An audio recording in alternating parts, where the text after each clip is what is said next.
Hi guys, welcome to the channel. Thank you for joining me and thank you for your continued support. Nearly 4,000 subscribers now. It's absolutely immense. Thank you very much. I really do appreciate it. And I just got a notification that I've actually reached 625,000 views, which is mind-blowing. So thank you for everyone who's viewed and subscribed and commented. Really do appreciate it. So Liz Kendall was obviously quizzed about various things involving the benefit system. In particular, she was quizzed about the winter fuel payment, and in return she sent a letter to explain the reasons, or the reasons that she thinks anyway, why the winter fuel payment was put in place. But also she included some figures that they came up with to kind of, well, it sounds like they're justifying it, but in actual fact it's the figures of the people who are going to suffer the most because of the missed winter fuel payment. So I'm going to go through the letter with you now. Let's take a look. I'm not going to go through the whole letter on here, but I'm going to go through the salient points of it. It's from Liz Kendall, and it's basically talking about the Work and Pensions Select Committee that she went to on the 13th of November. And it says, "Thank you for inviting Peter Schofield and me to attend the newly formed Work and Pension Select Committee held on 30th of November. I was very pleased to be able to share with you the important work my department is doing, and I very much look forward to working constructively with you in future. During the evidence session, I outlined my commitment to being open and transparent with the public and Parliament on all matters relating to DWP, including on the winter fuel payment. In line with that commitment, today, 19th of November, this letter contains internal government modelling produced by the department as part of routine policy advice. The modelling outlines estimates of the number of pensioners that are estimated to move into poverty as a result of this change. Full details are included in the annex to this letter, which I'll show you in a second.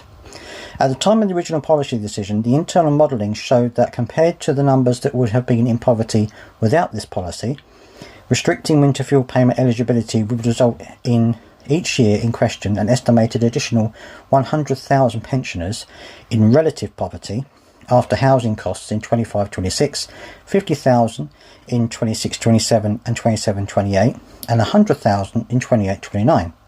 For absolute poverty after housing costs, it is estimated that an additional 50,000 pensioners would be in poverty each year in question from 25-26 to 28-29. Now, this is, I mean, to be honest with you, anyone in poverty, one person in poverty is one too many in my mind anyway. But you know, that was their justification, or that was their modelling before they took this decision. However, that changed. However, this modelling has since been updated to incorporate more up-to-date OBR economic assumptions and to include the impacts in 24-25. Updating the economic assumptions changes the factors affecting the median income, and therefore using updated economic assumptions will change the projected poverty impact.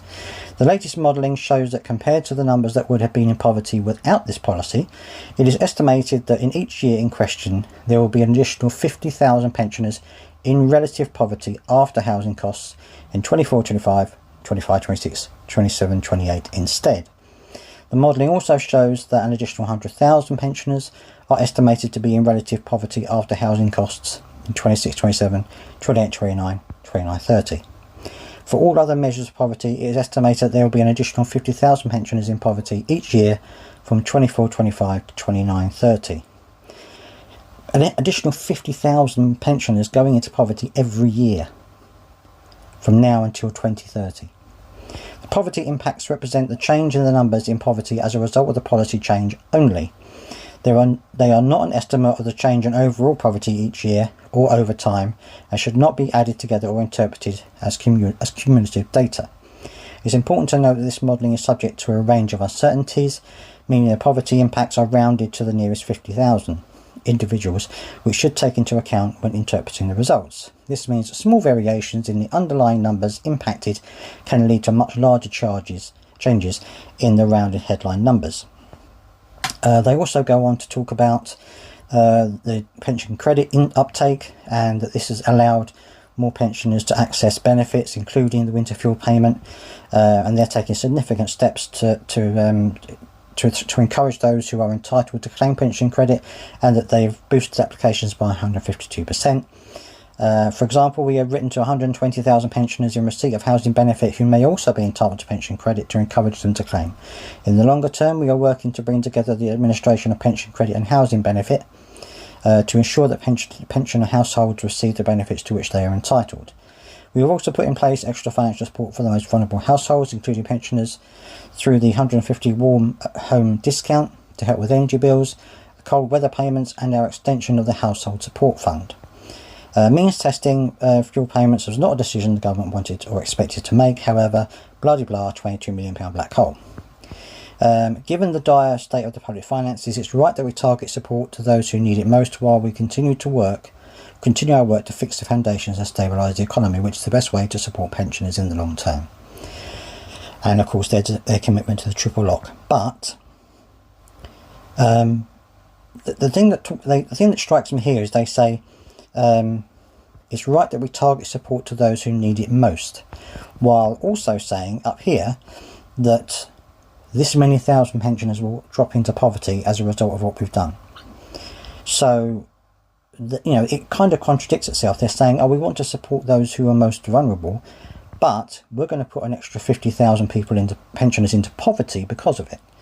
So, and I understand there are some people who don't need the winter fuel payment, but there are a number who do need it and have had it taken away from them. So in my opinion, this isn't justifying why they've done it. This is just compounding the evidence, which shows exactly the fact that they don't care about pensioners, they don't care about disabled, they don't care about long-term sick. Basically, they're not contributing to the economy, so they don't really care. I mean, paying tax to a certain extent, but they're not contributing a huge amount to the economy, so therefore we don't care. That seems to be the line they're taking at the moment anyway.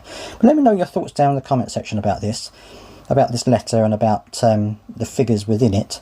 I'm going to leave a link in the description to where this letter can be found so you can read it in your own time. But yeah, let me know down in the comment section what you think about this. I'll be interested to hear your thoughts, and I will see you next time.